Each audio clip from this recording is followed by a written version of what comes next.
तो अभी तक हम डिस्कस कर रहे थे डी ब्रोगली वेव, ठीक है, डी ब्रोगली हाइपोथेसिस या मैटर वेव के बारे में हम डिस्कस कर रहे थे। देखो मैटर वेव में हमने क्या डिस्कस किया था, कोई भी मूविंग पार्टिकल है, कोई एक पार्टिकल है of mass m which is moving with velocity v, ठीक है, v वेलोसिटी से मूव कर रहा है, तो it is associated with a wave, that wave is called as matter wave, और उसकी जो वेवलेंथ होगी वो होगी h/p। तो ये हमने रिलेटिविस्टिक केस और नॉन रिलेटिविस्टिक केस दोनों के लिए जो वेवलेंथ का फॉर्मूला है उसको हमने कैलकुलेट किया था। क्या ये फिजिकली, ये जो हाइपोथेसिस है, क्या ये फिजिकली एक्सेप्टेबल है, ठीक है, क्या पार्टिकल को, देखो ये रिप्रेजेंट करता है एक सिंगल वेव को, this represent the single wave, एक सिंगल वेव को रिप्रेजेंट करता है, ठीक है। ये एक पार्टिकल है जिसकी वेलोसिटी v है, v वेलोसिटी से पार्टिकल मूव कर रहा है, जिसका मोमेंटम p है, और इससे एसोसिएटेड जो वेव होगी वो एक सिंगल वेव होगी। सिंगल वेव की इक्वेशन हमें पता है y = a sin kx minus omega T. ये एक सिंगल वेव की इक्वेशन है जो वेव x डायरेक्शन में मूव कर रही है, ठीक है, और उसका जो ऑसिलेशन है वो y डायरेक्शन में है, और वेव की जो वेलोसिटी है जिसे हम फेज वेलोसिटी कहेंगे, ठीक है, फेज वेलोसिटी, फेज वेलोसिटी जो वेव की वेलोसिटी होगी वो होगी हमारे पास, उसको vp से लिखते हैं हम ω/k, this is the phase velocity. क्या ये एक्सेप्टेबल रिजल्ट है, क्या ये फिजिकली एक्सेप्टेबल रिजल्ट है, क्या जो एक पार्टिकल है वो v वेलोसिटी से मूव कर रहा है उससे एसोसिएटेड वेव क्या एक सिंगल वेव ही होगी या कुछ और होगा यहाँ पे। तो इसको थोड़ा सा वेरीफाई करते हैं। कैसे वेरीफाई करेंगे, देखो यहाँ पे हमें पता है जो पार्टिकल है मूव कर रहा है उसकी एनर्जी है mc², ए मूविंग पार्टिकल की जो एनर्जी है mc², और हमें पता है प्लांक हाइपोथेसिस से E = hν, तो यहाँ से म्यू क्या आ जाएगा हमारे पास mc²/h, ये हमारे पास आ जाएगी फ्रीक्वेंसी म्यू, ठीक, mc²/h, और h हमें पता है यहाँ पे लैम्डा, यहाँ पे क्या है h होगा हमारे पास लैम्डा × p, लैम्डा, और p है हमारे पास यहाँ पे मोमेंटम हमारे पास mv, ठीक है, मोमेंटम होगा mv, तो यहाँ से h की वैल्यू पुट कर देंगे लैम्डा × mv, m से m कैंसिल हो जाएगा हमारा, तो c²/λv, ये हमारे पास फ्रीक्वेंसी आएगी। v यहाँ पे वेलोसिटी है, v यहाँ पे वेलोसिटी ऑफ पार्टिकल, ठीक है, यहाँ पे जो v है वो है वेलोसिटी ऑफ पार्टिकल, तो ये हमारे पास फ्रीक्वेंसी आ रही है, जो वेव की जो फ्रीक्वेंसी होगी हमारे पास, जो पार्टिकल जो वेव है उससे एसोसिएटेड जो एनर्जी है वो ये होगी हमारे पास, और उसकी जो फ्रीक्वेंसी है वो ये होगी, और हमें पता है उसकी जो वेव की वेलोसिटी है फेज वेलोसिटी, ओमेगा को लिख सकते हैं हम 2πμ, और k को लिख सकते हैं वेव वेक्टर 2π/λ, तो 2π से 2π कैंसिल हो जाएगा, म्यू × लैम्डा, तो म्यू की वैल्यू यहाँ पुट कर देंगे हम c², म्यू की वैल्यू हमने पुट कर दी c²/λv × लैम्डा, लैम्डा से लैम्डा कैंसिल हो जाएगा, तो ये आएगा c²/v, तो ये आएगी हमारे पास फेज वेलोसिटी। फेज वेलोसिटी मतलब वेव किस वेलोसिटी से मूव कर रही है, vp = c²/v, this is the phase velocity. और फेज वेलोसिटी और पार्टिकल की वेलोसिटी में हमारे पास एक रिलेशन आ रहा है, एक particle is moving with velocity v if this particle is associated with A single wave, ठीक है, तो जो सिंगल वेव की जो वेलोसिटी होगी वो होगी c²/v, और हमें पता है c एक मैक्सिमम वेलोसिटी है, तो जो फेज वेलोसिटी होगी वो v से कहीं ज़्यादा होगी, क्योंकि v की वैल्यू c से कम है, v की वैल्यू c से कम है, तो vp है ऑब्वियसली वो c से भी ज़्यादा आ रहा है, जो phase velocity it is greater than the velocity of light, इस इक्वेशन से, क्योंकि v c से कम होगा तो ऑब्वियसली जो vp है it is greater than c, this result is unacceptable, ये रिजल्ट एक्सेप्टेबल नहीं है स्पेशल थ्योरी ऑफ रिलेटिविटी से, क्योंकि जो मैक्सिमम स्पीड हमारी किसी भी पार्टिकल की, वो मैक्सिमम स्पीड या किसी भी वेव की मैक्सिमम स्पीड वैक्यूम में कितनी हो सकती है, c हो सकती है, c से ज़्यादा नहीं हो सकती। और हम ये भी कह सकते हैं जो वेव की वेलोसिटी है it is the greater than the particle velocity, मतलब जो वेव, यदि हम मीडियम में भी बात करें तो वेव है उसकी वेलोसिटी पार्टिकल की वेलोसिटी से कहीं ज़्यादा है, इसका मतलब है जो वेव है कुछ टाइम बाद पार्टिकल को पीछे छोड़ देगी, ठीक है, और लेकिन ये जो वेव है ये पार्टिकल से एसोसिएटेड होनी चाहिए हर जगह जहाँ पार्टिकल हो। तो हम कह सकते हैं ये जो रिजल्ट है ये जो सिंगल वेव का कॉन्सेप्ट है, एक पार्टिकल से सिंगल वेव एसोसिएटेड होगी, दिस कॉन्सेप्ट इज अनएक्सेप्टेबल, ये हम एक्सेप्ट नहीं कर सकते। तो श्रोडिंगर ने इसको थोड़ा सा मॉडिफाई किया, जो डी ब्रोगली हाइपोथेसिस था उसको श्रोडिंगर ने मॉडिफाइड किया और श्रोडिंगर ने कॉन्सेप्ट ऑफ वेव पैकेट दिया कि जो पार्टिकल है उससे सिंगल वेव एसोसिएटेड नहीं है, एक वेव ग्रुप एसोसिएटेड है, बहुत सारे वेव एसोसिएटेड है। ठीक, अलग अलग पार्टिकल की अलग अलग पोजीशन के लिए अलग अलग वेव एसोसिएटेड है। ठीक है, एक ही मतलब एक ही वेव एसोसिएटेड नहीं है एक सिंगल पार्टिकल से, हर एक पार्टिकल की अलग अलग पोजीशन, एक ही पार्टिकल की अलग अलग पोजीशन के लिए अलग अलग वेव एसोसिएटेड है। ठीक है, इसे हम कहते हैं वेव ग्रुप या वेव पैकेट। ठीक है, वेव पैकेट का कॉन्सेप्ट दिया। क्या वेव पैकेट से इसको हम एक्सप्लेन कर सकते हैं? देखो वेव पैकेट का कॉन्सेप्ट कैसे आया। वेव पैकेट क्या, it is the combination of large number of waves. ठीक, हम सबसे सिंपल कॉम्बिनेशन लेंगे। हम कौन सा कॉम्बिनेशन लेंगे? हम लेंगे दो वेव का combination which has a slightly different frequency, जिनकी जो कुछ फ्रीक्वेंसी में डिफरेंस है। ठीक है, तो एक पार्टिकल है, इससे एसोसिएटेड अब जो वेव होगी वो एक सिंगल वेव नहीं होगी, वो ग्रुप ऑफ वेव होगी, बहुत सारे वेव का ग्रुप होगा। ठीक है, इनसे जो कंबाइंड वेव बनेगी हमारे पास, उसे हम कहेंगे वेव पैकेट। कुछ इस टाइप की इंफॉर्मेशन हमें मिलेगी, इस टाइप का। जब ये आपस में सभी वेव्स है, ग्रुप ऑफ वेव्स है, आपस में इंटरफेयर करेगी, दो तरीके से इंटरफेयर कर सकती है। कुछ जगह इनकी इंटेंसिटी मैक्सिमम होगी, कुछ जगह इनकी इंटेंसिटी कम होगी। जहाँ इनकी इंटेंसिटी मैक्सिमम होगी वहाँ हम कहेंगे कंस्ट्रक्टिव इंटरफेरेंस है, जहाँ इनकी इंटेंसिटी मिनिमम होगी वहाँ हम कहेंगे डिस्ट्रक्टिव इंटरफेरेंस है। कंस्ट्रक्टिव इंटरफेरेंस का यहाँ पे मतलब है वहाँ पार्टिकल के पाए जाने की जो प्रोबेबिलिटी है। ठीक है, यहाँ पे एम्पलीट्यूड मैक्सिमम है, कंस्ट्रक्टिव इंटरफेरेंस बन रहा है इस रीजन में, तो probability of particle, probability of finding the particle, probability of finding the particle in that region is greater than the neighboring point। ठीक है, यहाँ जो पार्टिकल के पाए जाने की प्रोबेबिलिटी होगी वो नेबरिंग पॉइंट से कहीं ज़्यादा होगी, क्योंकि यहाँ पे कंस्ट्रक्टिव इंटरफेरेंस बन रहा है। ठीक है, यहाँ प्रोबेबिलिटी ज़्यादा, जहाँ डिस्ट्रक्टिव इंटरफेरेंस होगा वहाँ पे ऑब्वियसली पार्टिकल के पाए जाने की जो प्रोबेबिलिटी है वो बहुत ज़्यादा कम होगी। तो ये श्रोडिंगर ने इस कॉन्सेप्ट को थोड़ा सा मॉडिफाइड किया था और इसको मैथमेटिकली हम देखते हैं। अब यहाँ पे हमें पता है जो सिंगल पार्टिकल है it is associated with a large number of wave, जिसे हम वेव ग्रुप कह देते हैं, वेव पैकेट कह देते हैं। वेव पैकेट की हम इक्वेशन फाइंड करते हैं और उस इक्वेशन से हम निकालते हैं जो वेव ग्रुप है उसकी वेलोसिटी क्या है, और वो जो वेलोसिटी वो पार्टिकल की वेलोसिटी से मैच कर रही है, कम है, ज़्यादा है, क्या है। ठीक है, तो हम सिंपल कॉन्सेप्ट लेंगे। यहाँ पे दो वेव लेंगे हम जिनकी थोड़ी सी फ्रीक्वेंसी अलग अलग है। ठीक है, फर्स्ट वेव है हमारे पास ए साइन, एम्पलीट्यूड सेम ले लेते हैं, ω1t के x minus k1x minus ω1t, this is the first wave, this is the second wave. हम सिंपल रखते हैं एकदम, दो वेव का कॉम्बिनेशन ले लेते हैं ω2t। ठीक है, इन दोनों का सुपरइम्पोजिशन होगा। ठीक, a sine k1x minus ω1t plus sine k2x minus ω2। This is the equation of combination of two waves. Wave group की इक्वेशन भी कह सकते हैं। इसको थोड़ा सा सोल्व करते हैं, sine A plus sine B, 2 cos a minus B by 2 k1x minus ω1t minus k2x minus ω2t upon 2 cos a minus B by 2 into sine a plus B by 2 k1x minus ω1t plus k2x minus ω2t upon 2। ठीक है, तो इसको add करेंगे तो ये क्या आएगा हमारे पास, k1x minus k2x, this is cos k1 minus k2 x by 2। ठीक है, k1 माइनस k2, और ये आ जाएगा हमारे पास, माइनस बाहर ले लिया हमने, माइनस बाहर ले लिया तो ये आएगा हमारे पास, ये प्लस हो जाएगा हमारे पास, तो ये आएगा हमारे पास ω1 माइनस ω2t।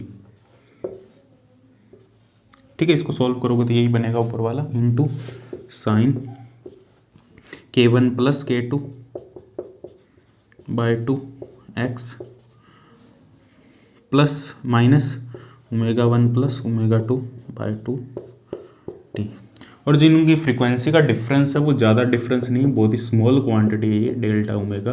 फ्रीक्वेंसी का जो डिफरेंस है बहुत ही स्मॉल, और पार्टिकल है जो v वेलोसिटी से मूव कर रहा है, पार्टिकल है, it is moving with v velocity, और हमने मान लिया it is associated with a large number of wave, और हमने सिंपल कॉम्बिनेशन लिया, 2 वेव का कॉम्बिनेशन लिया यहाँ पे, ठीक है। तो ये जो टर्म होगी, ये तो देखो ये ω1 प्लस ω2 बाई 2 एवरेज, ये ऑलरेडी ओमेगा ही होगा लगभग, क्योंकि इनका जो डिफरेंस है वो बहुत कम है, डिफरेंस बहुत कम है, तो इनका एवरेज लगभग सेम होगा, और k का एवरेज भी लगभग सेम होगा। तो ये टर्म तो हमारी अभी भी फेज टर्म रहेगी, kx माइनस ओमेगा टी। ये टर्म हमारी बनेगी एम्पलीट्यूड टर्म, ये जो टर्म होगी कंप्लीट, ये एम्पलीट्यूड टर्म होगी 2a cos delta k x minus delta omega T by 2। This is the amplitude term and this is the phase term, ठीक है। ये फेज डिसाइड करेगी और ये एम्पलीट्यूड डिसाइड करेगी, कहाँ एम्पलीट्यूड ज़्यादा है कहाँ एम्पलीट्यूड कम है, वो ये टर्म डिसाइड करेगी, और यही पार्टिकल की प्रोबेबिलिटी डिसाइड करेगी। उस वेव ग्रुप के अंदर जो हमारे पास एनवलप है, उसके अंदर पार्टिकल के पाए जाने की प्रोबेबिलिटी कहाँ ज़्यादा होगी, और उस वेव ग्रुप की वेलोसिटी क्या होगी वो भी हम फाइंड करेंगे, जिसे ग्रुप वेलोसिटी कहेंगे, ठीक है। जैसे 2 वेव है हमारे पास, ये 2 वेव है, दोनों की अलग अलग फ्रिक्वेंसी है, इनसे एक वेव ग्रुप बनेगा हमारे पास इस टाइप से, कहीं एम्पलीट्यूड ज़्यादा होगा कहीं एम्पलीट्यूड कम होगा, इस टाइप से एक रफ आइडिया लिया हमने, कहीं एम्पलीट्यूड ज़्यादा होगा कहीं कंस्ट्रक्टिव इंटरफेरेंस होगा, और कुछ जगह डिस्ट्रक्टिव इंटरफेरेंस होगा। एक टाइप से बीट फिनोमिना कह सकते हैं, 2 साउंड वेव को जब हम आपस में कंबाइन करते हैं तो एक बीट जैसी शेप बनती है, सेम उसी टाइप से हम कह सकते हैं एक वेव ग्रुप होगा हमारे पास, ठीक है। अब इसकी वेलोसिटी हम यहाँ से डिसाइड करेंगे, ये इसका जो फेज़ है वो टाइम के साथ कैसे चेंज हो रहा है, इसका जो फेज़ है, फेज़ देखो वेलोसिटी क्या होगी इसकी, जैसे हम सिंगल वेव की वेलोसिटी फाइंड करते हैं उसी तरीके से हम इसकी वेलोसिटी भी फाइंड करेंगे। सिंगल वेव की इक्वेशन क्या होती है, a sine kx minus omega T. तो इसकी वेलोसिटी हम कैसे फाइंड करते हैं, इस टर्म को कांस्टेंट रखते हैं, ये टर्म हमारी कांस्टेंट होती है, फेज़ कांस्टेंट होता है। कांस्टेंट फेज़ के लिए ऐसे हम पॉइंट्स को फाइंड करते हैं जहाँ पे फेज़ कांस्टेंट रहे, और वो पॉइंट्स किस वेलोसिटी से मूव करें, k x minus omega T equal to constant, इसको लिखते हैं k d x minus omega d T equal to 0। तो यहाँ से d x by D t आ जाता है हमारे पास omega by k, this is the phase velocity. यहाँ हम करेंगे इसको एम्पलीट्यूड, जो इसका जो मॉड्यूलेशन है उसकी क्या वेलोसिटी है, जो कंबाइंड सुपरपोजिशन होके हमें जो वेव मिल रही है उसकी क्या वेलोसिटी है वो हम फाइंड करेंगे, ठीक है। तो यहाँ कर देता हूँ, हमारा एम्पलीट्यूड है वो किस वेलोसिटी से मूव कर रहा है, किस वेलोसिटी से चेंज हो रहा है वो, ठीक है, कहाँ कंस्ट्रक्टिव इंटरफेरेंस बन रहा है टाइम के साथ, वो जो इंटरफेरेंस पैटर्न है हमारा, जो कंबाइंड रिजल्टेंट ग्रुप है वो टाइम के साथ कैसे चेंज हो रहा है, ठीक है, वही हमारी ग्रुप वेलोसिटी होगी। तो यहाँ से ग्रुप वेलोसिटी निकाल लेंगे हम, जो ग्रुप वेलोसिटी आएगी हमारे पास delta K x minus delta omega T equal to constant, ठीक है, ये हमारा फेज़ होगा, जो एम्पलीट्यूड का फेज़ कह सकते हैं हम, फेज़ ऑफ द एम्पलीट्यूड, ठीक है। तो इसको हम डिफरेंशिएट कर देंगे, D X D T equal to 0।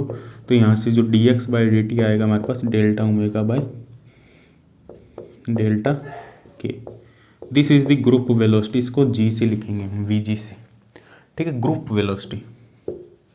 अब जो पार्टिकल है वो एक ग्रुप के साथ एसोसिएटेड है, एक ग्रुप ऑफ वेव के साथ एसोसिएटेड है, जिसकी वेलोसिटी ये होगी हमारे पास डेल्टा डब्ल्यू बाई डेल्टा के। अब इसको हम फाइंड करने की कोशिश करते हैं, यदि ये बहुत ज़्यादा स्मॉल क्वांटिटी है तो इसको डी ओमेगा बाई डी के भी हम लिख सकते हैं, बहुत ज़्यादा लिमिट इनकी बहुत ज़्यादा स्मॉल है, तो हम इनको चेंज बहुत ज़्यादा स्मॉल है, किसी पॉइंट की बात कर रहे हैं, बहुत स्लाइट वेरिएशन है, तो हम इसको डिफरेंशिएशन की फॉर्म में भी लिख सकते हैं, ठीक है। अब हम रिलेशन फाइंड करते हैं, जो ग्रुप वेलोसिटी है हमारी वी जी और जो हमारे पार्टिकल की वेलोसिटी है वी, ठीक है, उसमें एक रिलेशन फाइंड करते हैं हम। तो कैसे फाइंड करेंगे, क्या वो दोनों सेम आते हैं, अलग आएंगे, किस टाइप से उनमें रिलेशन आएगा, ठीक है। तो relation between group velocity and velocity of particle,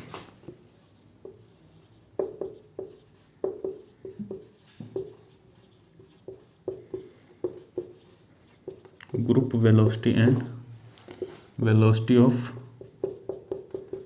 particle की वेलोसिटी के साथ ग्रुप वेलोसिटी का क्या रिलेशन है। ग्रुप वेलोसिटी हमारे पास v g equal to d omega by d k. Omega हमारे पास 2 पाई म्यू और के हमारे पास 2 पाई बाय लैम्डा। इसको वी की टर्म्स में हम लिखते हैं, ठीक है। इन दोनों को हम, पार्टिकल की वेलोसिटी है वी, पार्टिकल की वेलोसिटी के टर्म में इनको लिखते हैं, लिखने की कोशिश करते हैं। कैसे लिखेंगे, देखो हमें पता है energy equal to M C square, ये एनर्जी है, इसको हम लिख सकते हैं M nought C square 1 minus we square by C square, ये लिख सकते हैं हम इसको एनर्जी को, M C square M nought C square 1 minus root V square by C square. Relativity case के लिए इसको एच म्यू से लिख सकते हैं हम।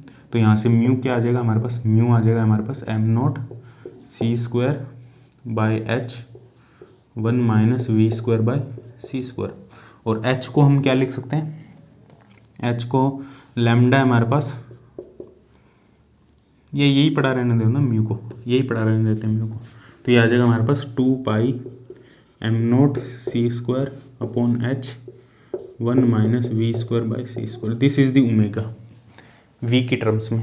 के क्या आएगा वी की टर्म्स में, के क्या आएगा वी की टर्म्स में, के आएगा हमारे पास 2 पाई बाय लैम्डा, लैम्डा है एच अपॉन पी, लैम्डा को लिख दिया एच अपॉन पी, तो 2 पाई बाय एच, पी कितना है हमारे पास, पी होगा हमारे पास मोमेंटम है एम बी, तो M nought V 1 minus we square by C square, ये लिख सकते हैं हम इसको मोमेंटम को, M nought V 1 minus, M nought rest mass है पार्टिकल का, ठीक है, पार्टिकल का रेस्ट मास।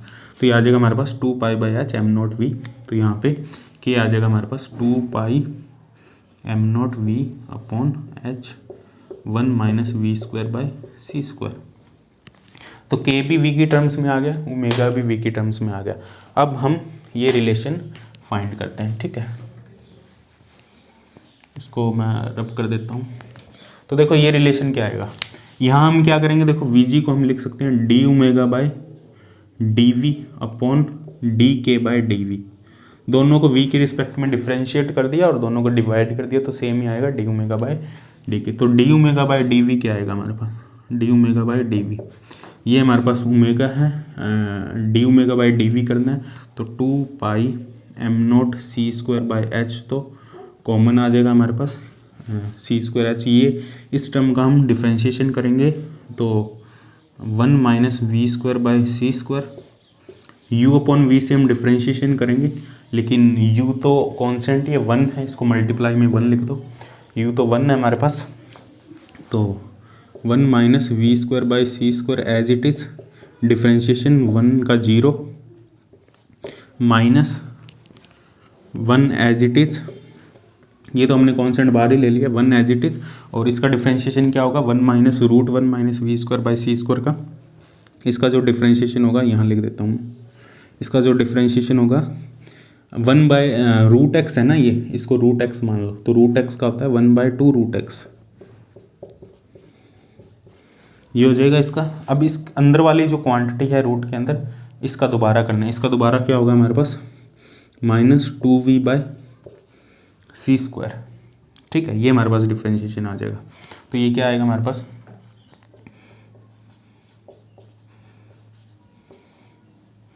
ये आ जाएगा 1 minus we square by C square की पावर हाफ, नहीं 1 नहीं आएगा क्योंकि स्क्वायर किया था हमने, और ये टर्म 2 से 2 कैंसिल हो जाएगा, minus V by minus minus plus हो जाएगा, एक माइनस यहाँ था एक माइनस यहाँ था, V by C square, V by C square, और ये रूट वाले टर्म यहाँ जाके 3/2 बन जाएगा हमारे पास, तो सी स्क्वायर से एक सी स्क्वायर कैंसिल हो जाएगा, तो ये आएगा हमारे पास 2 pi M nought v upon h 1 minus we square by C square की पावर 3/2, ये आ जाएगा हमारे पास d omega by D v. अब हम फाइंड करते हैं D K by D we, ठीक है, D K by D we find करेंगे और इन दोनों का रेशियो लेंगे तो देखेंगे क्या आ रही है हमारे पास। इसको ट्राई करो एक बार, फिर देखो क्या आ रहा है। देखो D K by D v क्या आएगा,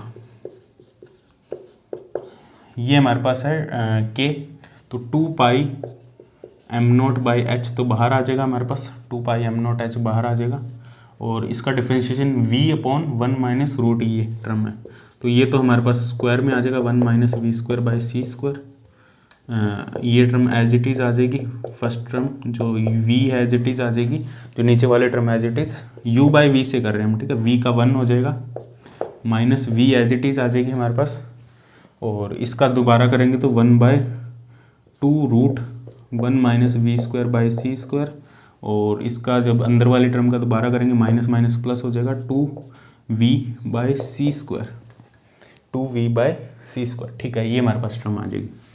तो यहाँ से आ जाएगा हमारे पास 2πm0/h। देख लेना ये सही है या नहीं है, इसका हम एलसीएम ले लेंगे, तो ये बचनेगा 1 माइनस v²/c² प्लस v²/2v²/c², ये बचेगा 2v²/c²।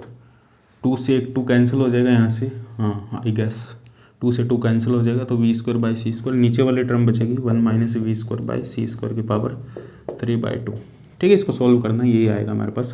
तो ये टर्म तो हमारे पास कैंसिल हो जाएगी, तो ये आएगा 2πm0/h 1 माइनस v²/c² की पावर 3/2, ये आ जाएगा हमारे पास dk/dv। इन दोनों का रेशियो लो, इस ये डिवाइड बाय दिस, ये टर्म कैंसिल हो जाएगी, h कैंसिल हो जाएगा, ये टर्म कैंसिल हो जाएगी, बचेगा क्या v, तो हमारे पास vg आएगा v। तो जो ग्रुप वेलोसिटी होगी हमारी, वो जो पार्टिकल की वेलोसिटी है उसके इक्वल होगी। पार्टिकल की वेलोसिटी के इक्वल है, मतलब ये जो कॉन्सेप्ट ऑफ वेव पैकेट है वो सही है। मतलब एक पार्टिकल है which is moving with velocity v, it is not associated with a single wave, because if we attach a single wave to the particle, we are getting the unacceptable result।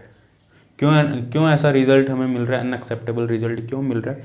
क्योंकि जो particle जो phase velocity है, the velocity of wave is much greater than the velocity of particle, ठीक है। तो कुछ time बाद particle को पीछे छोड़ दोगी, तो पार्टिकल की ही वेव और पार्टिकल ही पीछे रह जाएगा, तो ये अनएक्सेप्टेबल रिजल्ट है।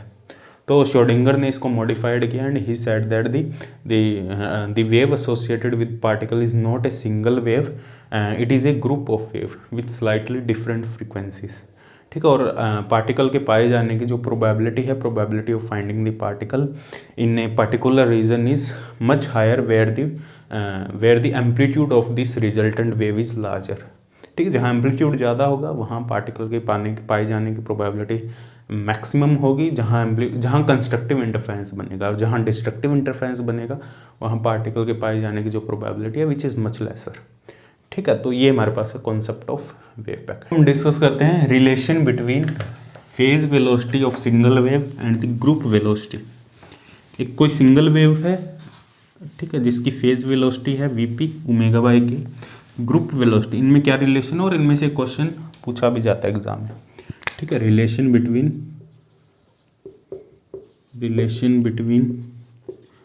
Group velocity and phase velocity, इनमें क्या रिलेशन है, वो रिलेशन हम फाइंड करते हैं, ठीक है। तो जो पार्टिकल है, अब हमें पता लग गया जो पार्टिकल से एसोसिएटेड वेव होगी वो ग्रुप ऑफ वेव होगा, एक सिंगल वेव नहीं होगी, ठीक है। तो रिलेशन क्या होगा, वीजी हमें पता है group velocity dω/dk and v p phase velocity है ω/, it is the velocity of a single wave, it is the velocity of group of wave, ठीक है। तो ओमेगा क्या आ जाएगा हमारे पास, के वी पी, ओमेगा क्या के वी पी, यहाँ पुट कर दो d/dk के वी पी, तो इसको डिफ्रेंशिएट करो, पहले आ जाएगा वी पी ओनली, के का करेंगे प्लस वी पी, के कॉमन आ जाएगा dVp/dk, के है हमारे पास 2π/λ, तो dk क्या आएगा हमारे पास -2π/λ² dλ, ठीक है। ये हमारे पास आएगा dk, तो यहाँ से हम पुट कर देंगे vp, k को पुट कर दिया 2π/λ, dVp और dk को पुट कर दिया हमने -2π/λ² dλ, ठीक है। 2π से 2π कैंसिल हो गया, एक लैम्डा से एक लैम्डा कैंसिल हो गया, तो will come out to be Vp minus lambda dVp/λ, d lambda. This is the relation. This is the relation between group velocity and phase velocity. तो जो group velocity और phase velocity में जो relation होगा, it purely depend upon the how phase velocity is changing with wavelength. ठीक है, phase velocity है वो wavelength के साथ कैसे चेंज हो रही है, इस पे डिपेंड करता है। मतलब जो ग्रुप वेलोसिटी है वो फेज वेलोसिटी के इक्वल कब होगी, जब हमारे पास ये जीरो होगी टर्म। ठीक है, अब ये यदि पॉजिटिव है तो group velocity is lesser than the phase velocity, और d v p by d lambda is less than zero है तो group velocity is greater than phase velocity. ठीक है, ये केसेस होंगे हमारे पास। अब इनको ये क्या रिप्रेजेंट करते हैं इसको हम देखते हैं। तो देखो इसका क्या मतलब है हमारे पास, ये हमारे पास रिलेशन है ग्रुप वेलोसिटी और फेज वेलोसिटी का। अब D v p by d lambda है, इस पे डिपेंड करता है भाई ग्रुप वेलोसिटी और फेज वेलोसिटी है। ग्रुप वेलोसिटी फेज वेलोसिटी से ज़्यादा होगी, कम होगी या इक्वल होगी, वो सब इस टर्म पे डिपेंड करते हैं। ठीक है, अब देखो हमारे पास दो टाइप के मीडियम होते हैं। एक मीडियम वो होगा जहाँ पे जो वेव की वेलोसिटी है वो उस मीडियम पे डिपेंड करती है। ठीक है, उस मीडियम के रिफ्रैक्टिव इंडेक्स पे डिपेंड करती है। और कुछ मीडियम ऐसे होंगे जहाँ पे वेव की वेलोसिटी है वो मीडियम पे डिपेंड नहीं करती। दोनों अलग अलग मीडियम होंगे, और जहाँ वेव की वेलोसिटी मीडियम पे डिपेंड करती है उसे हम कहेंगे डिस्पर्सिव मीडियम। ठीक है, अलग अलग वेव की वेलोसिटी अलग अलग होती है। ठीक है, और कुछ मीडियम ऐसे होते हैं जहाँ पे वेव की हर एक कोई भी वेव हो उन सभी की वेलोसिटी सेम होती है, वो नॉन डिस्पर्सिव मीडियम होते हैं। ठीक है, तो डिस्पर्सिव मीडियम में ये जो क्वांटिटी है हमारे पास, ये जो क्वांटिटी है हमारे पास ये नॉन जीरो होती है। ठीक है, और नॉन डिस्पर्सिव मीडियम में ये जो क्वांटिटी है ये जीरो होती है। मतलब जो फेज वेलोसिटी है वो लैम्डा पे डिपेंड नहीं करती। फेज वेलोसिटी हमारे पास क्या होती है, देखो फेज वेलोसिटी हमारे पास होती है म्यू इंटू, देखो फ्रीक्वेंसी होती है हमारे पास सी बाय लैम्डा या वी बाय लैम्डा। तो वी क्या होता है हमारे पास, लैम्डा इंटू म्यू, ये वेलोसिटी होती है फेज वेलोसिटी। अब ये लैम्डा पे डिपेंड कर रही है। अलग अलग वेवलेंथ के लिए फेज वेलोसिटी अलग अलग होती है। ऐसे मीडियम को हम डिस्पर्सिव मीडियम कहेंगे, वहाँ पे D v p by d lambda की वैल्यू नॉन जीरो होगी डिस्पर्सिव मीडियम में। जो लाइट का डिस्पर्शन करते हैं, और मीडियम कुछ मीडियम ऐसे होंगे जहाँ पे कोई भी वेव हो उनकी वेलोसिटी सेम रहेगी। ठीक है, वो लैम्डा पे डिपेंड नहीं करती है। वो नॉन डिस्पर्सिव मीडियम होंगे, वहाँ पे ये जीरो होगा नॉन डिस्पर्सिव मीडियम में। तो नॉन डिस्पर्सिव मीडियम में तो जो ग्रुप वेलोसिटी है वही फेज वेलोसिटी होगी। डिस्पर्सिव मीडियम में वो डिपेंड करेगा कि ये क्वांटिटी पॉजिटिव है या नेगेटिव है। ठीक है, तो ये क्वांटिटी पॉजिटिव भी हो सकती है, नेगेटिव भी हो सकती है। पॉजिटिव कब होगी, जब पॉजिटिव कब होगी, जब D v p by d lambda, ये पॉजिटिव कब होगा, ये पॉजिटिव होगा नॉर्मल डिस्पर्शन के केस में। ये सॉलिड स्टेट में भी हम पढ़ेंगे काफ़ी। नॉर्मल डिस्पर्शन, दो टाइप के डिस्पर्शन है, और ये नेगेटिव होगा अनोमलस डिस्पर्शन। दो टाइप के डिस्पर्शन है, normal dispersion and anomalous dispersion. Normal dispersion में क्या होगा, देखो नॉर्मल डिस्पर्शन में ये क्वांटिटी पॉजिटिव है तो हमारी जो ग्रुप वेलोसिटी है वो फेज वेलोसिटी से कम होगी। ठीक है, और अनोमलस डिस्पर्शन में ये क्वांटिटी नेगेटिव है, नेगेटिव नेगेटिव पॉजिटिव हो जाएगा तो ग्रुप वेलोसिटी है वो फेज वेलोसिटी से ज़्यादा होगी। These are the difference, these are the significance of this formula. ठीक है, इस फॉर्मूले पे काफ़ी न्यूमेरिकल वगैरह भी बनते हैं, जो डिस्पर्शन पे काफ़ी न्यूमेरिकल गेट वगैरह में, नेट वगैरह में। ठीक है, IIT जैम में इस फॉर्मूले को याद रखना। और जो तुम्हारा जनरल फॉर्मूला है ग्रुप वेलोसिटी का डी ओमेगा बाई डी के, और फेज वेलोसिटी का ओमेगा, इन दोनों फॉर्मूले को याद रखना बस। ओमेगा और के की वैल्यू तुम्हें पता होनी चाहिए। ठीक है, तो इस पे जनरल मैथमेटिकल न्यूमेरिकल बनते हैं, कोई फिजिकल उसमें ऐसा कुछ नहीं होगा।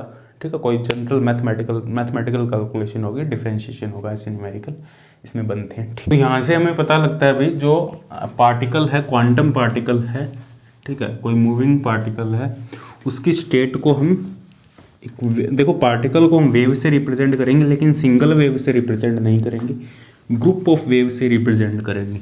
ठीक है, इस ग्रुप ऑफ वेव को हम वेव पैकेट भी कहते हैं यहाँ पे।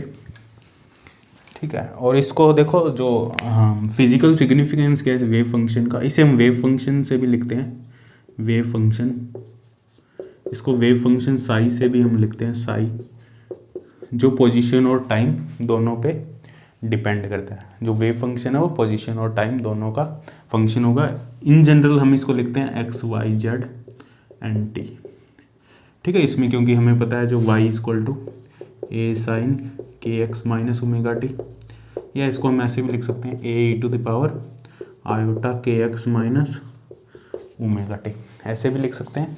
या 3 डायमेंशन में हम ए E to the power iota के dot are minus omega T, इस तरीके से भी रिप्रेजेंट कर सकते हैं। तो इनका जो कॉम्बिनेशन है, वो हमारा वेव फंक्शन है, बहुत सारे वेव का कॉम्बिनेशन।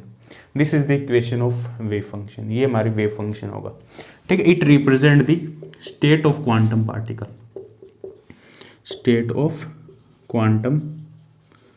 पार्टिकल, क्योंकि क्वांटम पार्टिकल को अब हमने पार्टिकल नहीं माना, अब उसको वेव कंसिडर कर लिया। अब वेव भी कैसी वेव कंसिडर किया, ग्रुप ऑफ वेव, ठीक है। तो उस ग्रुप ऑफ वेव को हमने कह दिया वेव फंक्शन, ठीक है, या wave packet. This is the equation of wave packet, ठीक है। ये हमारा सॉल्यूशन है कोई एक डिफरेंशियल इक्वेशन का। इन जनरल जो हमारी डिफरेंशियल इक्वेशन, देखो उस पे आएंगे हम, श्रोडिंगर इक्वेशन पे आएंगे, किसका ये सॉल्यूशन है, ये जो वेव फंक्शन है ये कौन सी इक्वेशन का सॉल्यूशन है, ठीक है। तो ये जो एक्चुअल में ये वेव फंक्शन है पार्टिकल की स्टेट को रिप्रेजेंट करता है। जैसे देखो, जैसे क्लासिकल मैकेनिक्स में सिंगल पार्टिकल की जो पोजीशन है, सिंगल पार्टिकल की जो स्टेट है उसको हम पोजीशन वेक्टर से रिप्रेजेंट करते हैं, एक्स वाई जेड, ठीक है। सिंगल पार्टिकल है, m मास का पार्टिकल है, इसकी स्टेट को हम पोजीशन वेक्टर से रिप्रेजेंट करते हैं, एक्स आई कैप, वाई जे कैप, जेड के कैप। और इस पोजीशन वेक्टर से हम सारी फिजिकल क्वांटिटी कैलकुलेट करते हैं। कौन कौन सी फिजिकल क्वांटिटी कैलकुलेट करते हैं हम, पोजीशन से वेलोसिटी कैलकुलेट करते हैं, ठीक है, D R by D T. और मोमेंट वेलोसिटी कैलकुलेट करते हैं, वेलोसिटी होगी, एक्सेलरेशन कैलकुलेट करते हैं, काइनेटिक एनर्जी कैलकुलेट करते हैं, ठीक है। ये सब चीज़ें हम इस पोजीशन वेक्टर से कैलकुलेट कर सकते हैं। एंगुलर मोमेंटम, ये सब चीज़ें, ये जो भी फिजिकल क्वांटिटी है पार्टिकल की energy, that all physical quantity we are calculating from this position vector. This position vector represent the state of classical particle. Similarly in quantum mechanics, the state function, this psi, the wave function, it represent the state of quantum particle, ठीक है। Actual में ये एक wave function है, एक wave की equation है, combination of wave की इक्वेशन है, जो पार्टिकल की स्टेट को रिप्रेजेंट करती है किसी पर्टिकुलर पोजीशन और किसी पर्टिकुलर टाइम पे, किसी पर्टिकुलर पोजीशन और टाइम पे। It represent the state of particle, X Y Z and T, state of quantum particle की स्टेट को रिप्रेजेंट।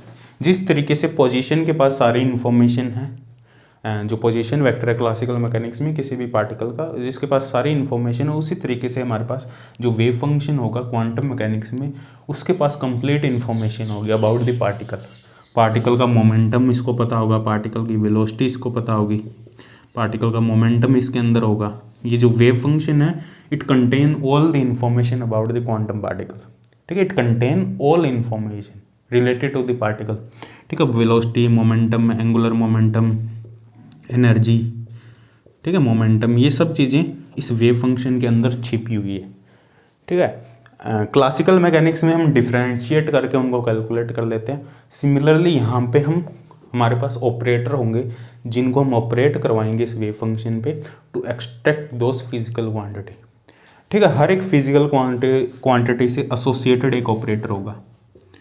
क्वांटम मैकेनिक्स में there is operator associated with every physical quantity, that operator will help us to extract those physical quantity from this wave function, ठीक है। हर एक particle का unique wave function होगा, अलग अलग पार्टिकल का अलग अलग वेव फंक्शन होगा।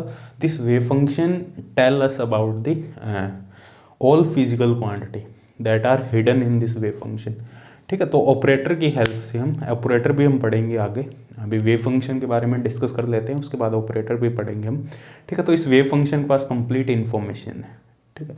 ये वेव फंक्शन क्या करेगा, इस वेव फंक्शन के बाद कंप्लीट इन्फॉर्मेशन है, दिस ऑपरेटर क्या करेगा, ये ऑपरेटर इस वेव फंक्शन पे ऑपरेट होगा और हमें वो जो फिजिकल क्वांटिटी हमें जो चाहिए वो निकल के हमारे पास आ जाएगी।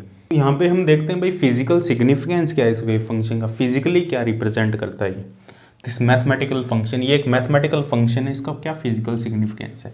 देखो इसका बेसिकली कोई फिजिकल सिग्निफिकेंस नहीं है, ये एक सिंपल एक मैथमेटिकल फंक्शन है, ठीक है। जो वेव फंक्शन है इसको कोई फिजिकली कुछ रिप्रेजेंट नहीं करता ये, वैसे हम कह रहे हैं state of the particle represent कर रहे हैं, क्योंकि एक्चुअल में वेव नहीं है ना, ये एक पार्टिकल है और पार्टिकल को हम वेव कंसिडर कर रहे हैं। तो जो हमारा वेव फंक्शन है physical significance, there is no physical significance of this wave function, इसका कोई भी फिजिकल सिग्निफिकेंस नहीं है।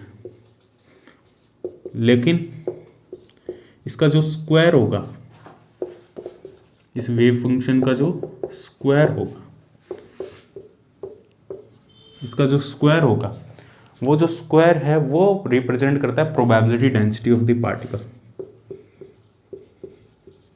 इस वेव फंक्शन का जो स्क्वायर है it represent the probability density of particle, probability density को रिप्रेजेंट करता है, मतलब पर यूनिट वॉल्यूम में पाए जाने की पार्टिकल की जो प्रोबेबिलिटी है उसको स्क्वायर रिप्रेजेंट। और इस स्क्वायर को बेसिकली हम सिंपल नहीं लिखते क्योंकि ये कॉम्प्लेक्स फंक्शन है, ये जो वेव फंक्शन होता है कॉम्प्लेक्स मैथमेटिकल कॉम्प्लेक्स फंक्शन होता है, it is mathematical complex function. ये जो वेव फंक्शन होता है it is a mathematical complex function. यदि ये कॉम्प्लेक्स फंक्शन है तो हम डायरेक्ट कॉम्प्लेक्स नंबर का डायरेक्ट स्क्वायर नहीं करते, मतलब probability per unit volume, probability of finding the particle, finding the particle per unit volume.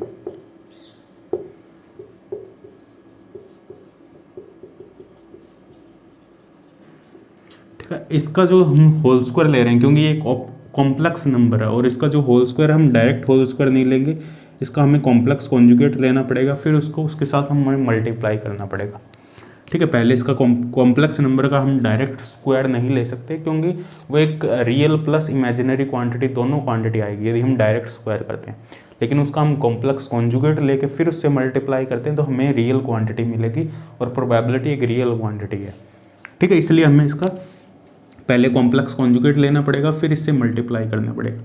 Complex conjugate कैसे लोगे, जैसे हमारे पास ये कॉम्प्लेक्स नंबर है a प्लस आयोटा बी, तो इसका कॉम्प्लेक्स कॉन्जुगेट होगा a माइनस आयोटा बी।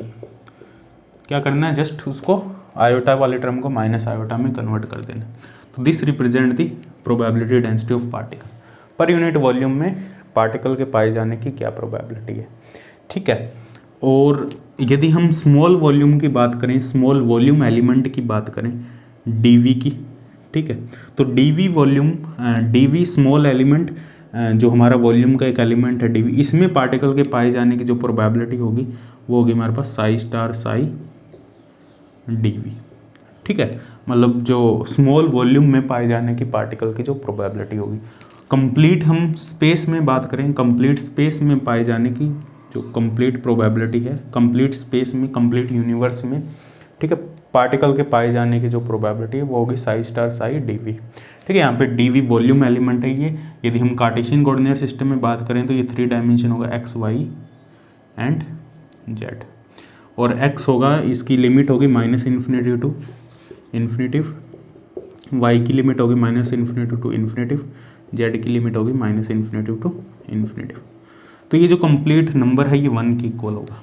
ठीक है, ये हमारे पास टोटल प्रोबेबिलिटी, टोटल प्रोबेबिलिटी, या इसको हम नॉर्मलाइजेशन कंडीशन भी कह देते हैं, normalisation of wave function. Complete probability, particle के पाए जाने की जो टोटल प्रोबेबिलिटी है in all space, complete space में, वो 1 की इक्वल होगी। This condition is said to be normalisation condition. यदि हमारा जो पार्टिकल है वो सिर्फ 1 डायमेंशन में कन्फाइंड है, if our particle is confined in 1 dimension, एक ही डायमेंशन में कन्फाइन है पार्टिकल, तो ये होगा -∞ से infinitive psi star psi dx equal to 1। This is the normalisation condition in 1 dimension, और ये 1 के इक्वल आएगा। तो कोई पार्टिकल यदि वेव फंक्शन, कोई भी वेव फंक्शन यदि किसी पार्टिकल की स्टेट को रिप्रेजेंट करता है तो इट शुड बी नॉर्मलाइज्ड। ठीक है, वो कंप्लीट स्पेस में पार्टिकल पार्टिकल को कम्प्लीटली वो तभी रिप्रेजेंट कर पाएगा यदि वो नॉर्मलाइज्ड है। यदि हम किसी पर्टिकुलर रीजन में बात कर रहे हैं तो ज़रूरी नहीं वो नॉर्मलाइज होगा, लेकिन कंप्लीट स्पेस में बात करेंगे तो उसको नॉर्मलाइज होना पड़ेगा, तभी वो एक अच्छा वेव फंक्शन हो सकता है जिसके पास कंप्लीट इन्फॉर्मेशन होगी पार्टिकल की।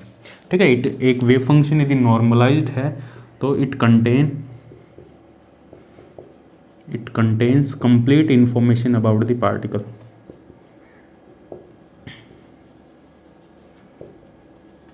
इसके पास कंप्लीट इन्फॉर्मेशन होगी।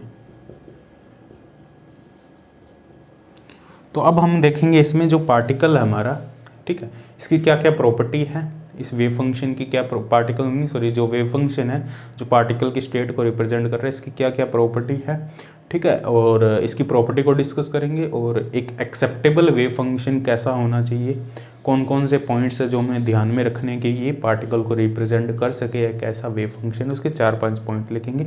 फिर इस पे हम कुछ वेव फंक्शन को देखेंगे लिख के, क्या ये वेव फंक्शन एक्सेप्टेबल है या नहीं है। ऐसा क्वेश्चन एग्जाम में इन जनरल पूछा जाता है, तो मैं 3-4 वेव फंक्शन दिए होंगे और उनमें से पूछा जाएगा कौन सा वेव फंक्शन है वो एक्सेप्टेबल वेव फंक्शन है, उसके बारे में हम डिस्कस करते हैं। ठीक है।